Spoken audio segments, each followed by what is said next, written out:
Lebanon की राजधानी Beirut में हुए इजरायली स्ट्राइक में आतंकी संगठन हिजबुल्लाह प्रमुख हसन नसरल्लाह की हत्या से मुस्लिम वर्ल्ड दो खेमों में बंट गया है।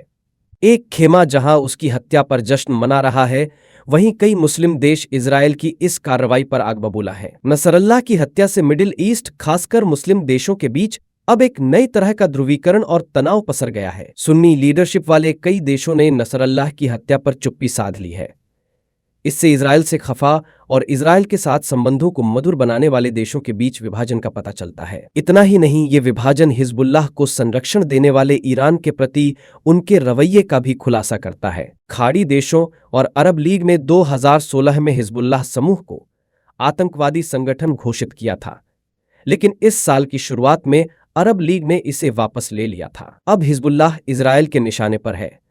तब कई सुन्नी शासित देशों ने रविवार देर रात एक बयान जारी कर कहा कि वह लेबनान में हो रहे रामों पर गंभीर रूप से चिंतित है और हालात पर नजर रख रहा है। आपको बता दें कि सुन्नी देशों में सऊदी अरब प्रमुख है।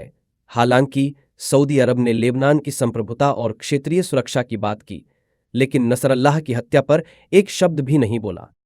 सऊदी अरब के अलावा अन्य सुन्नी शासित देशों जैसे संयुक्त अरब अमीरात, कतर और बहरीन ने भी नसरल्लाह की हत्या पर चुप्पी साध रखी है। यहां एक बात साफ करना जरूरी है कि लेबनान में शिया और सुन्नी आबादी लगभग बराबर है, लेकिन वो शिया शासित ईरान का समर्थक है। ईरान ही हिजबुल्लाह को पैसे, हथियार और ट्रेनिंग देता रहा है।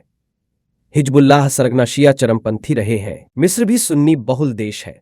वहां के राष्ट्रपति कार्यालय के एक बयान में कहा गया है कि राष्ट्रपति अब्देल फत्ताह अल सीसी ने लेबनान के प्रधानमंत्री नजीब मिकाती से फोन पर बात की और कहा कि उनका देश मानता है कि लेबनान की संप्रभुता की रक्षा होनी चाहिए। नसरल्लाह की हत्या का कोई जिक्र नहीं किया। मिस्र अतीत में भी ईरान और उसके सहयोगियों की आलोचना करता रहा है, हालांकि उसने ईरान के साथ अनौपचारिक संपर्क बनाए रखा है। मिस्र भी सुन्नी बहुल देश है।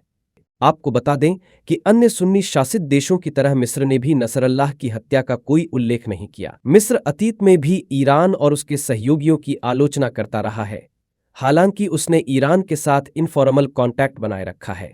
दूसरी तरफ सीरिया और इराक जैसे देशों ने 3 दिनों का शोक घोषित किया है।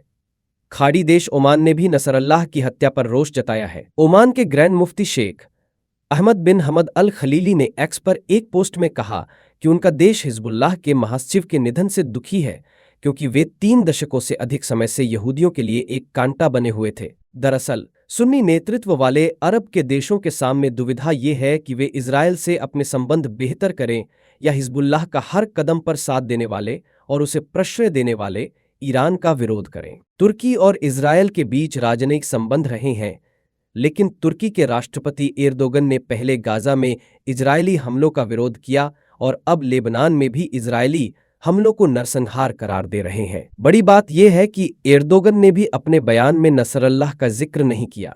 तुर्की भी सुन्नी बहुल देश है।